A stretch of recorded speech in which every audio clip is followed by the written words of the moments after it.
When you mention the Ford Ranger to people, they usually think of the flashy versions, like the FX4 or the Wildtrak or the Raptor. But what about the more basic versions, the cheaper Rangers, like this, the XL 4x2? Does it deserve your attention? Well, we're going to throw a load in the back and find out, so stick around.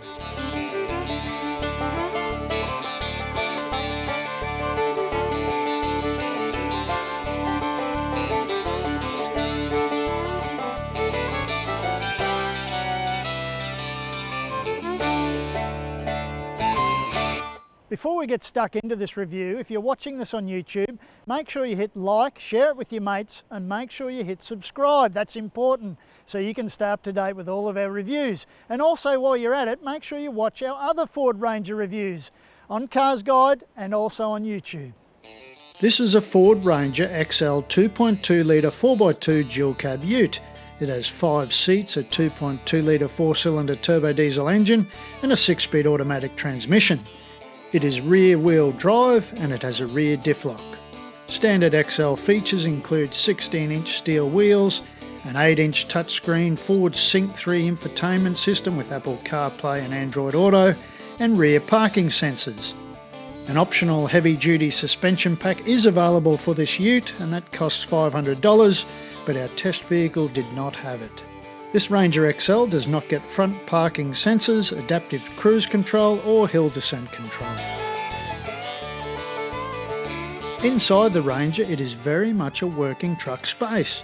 The seats are cloth but comfy enough, and they're manually adjustable. There's a vinyl floor covering and there are hard plastic surfaces everywhere, ideal for work. You also get 2 USB ports, one 12-volt, and a fair bit of storage space around the cabin. The rear seats are comfy with plenty of head, knee and leg room across the row, and there is a fold-down centre armrest with 2 cup holders, but beyond that, there's not a lot, not even aircon vents. That's no surprise because this is intended as a work ute. The back row does, however, have 2 top tether points and 2 isofix points. And now to the tray. The tray is 1,549mm long, and that's at the floor, and 1,560mm wide. But it's 1,139mm wide between the wheel arches, and that's not wide enough to cop an Aussie pallet. The distance from ground to floor is 835mm, and the rear opening is 1,330mm wide. There are 4 tie-down points in the tray, one at each corner, but there are no power sockets. The lift assist tailgate has a manual lock. You buy a ute for work, right? So how does this Ranger cope with the load in the tray? Well, we threw in 780 kilograms of horse feed, and that was courtesy of our mates at Agri West Rural CRT Bomber Dairy on New South Wales South Coast. We took on a mixed drive loop of suburban streets, a country back road or 2, and a small stretch on the highway. This Ranger's payload is listed as 1,230 kilograms, so even with that load, the driver, me, and a bit of gear in the cabin, we were still well within that capacity figure. So how did it do? Up to now, every Ranger I've ever driven has been nice to drive. A smooth transmission, nice steering, nice and light and precise. The cabin's always refined, you don't hear much from outside, and it's overall been a really nice thing to spend time in. Well, the good news is, in this base spec Ranger, that tradition continues because this thing really is quite enjoyable to drive. Unladen and laden, that's been the big surprise. Steering still has a real direct feel to it, even though this is one of the cheapest Rangers you can climb into. It really feels nice.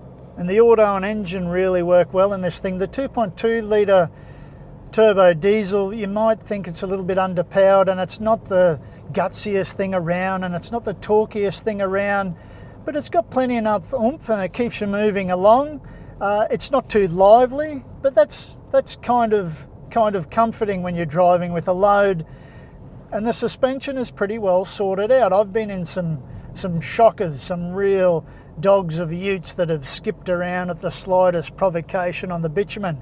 But this thing is settled, it's composed, it holds really nicely.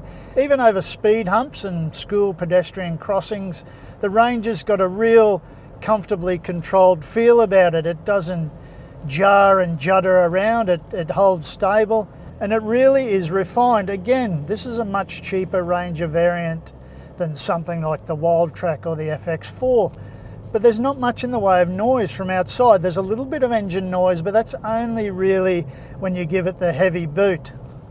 For something that's intended as a work ute, a utility vehicle, this really is a pretty damn good overall package. This Ranger's claimed towing capacities are 750 kilograms unbraked and 3,500 kilograms braked.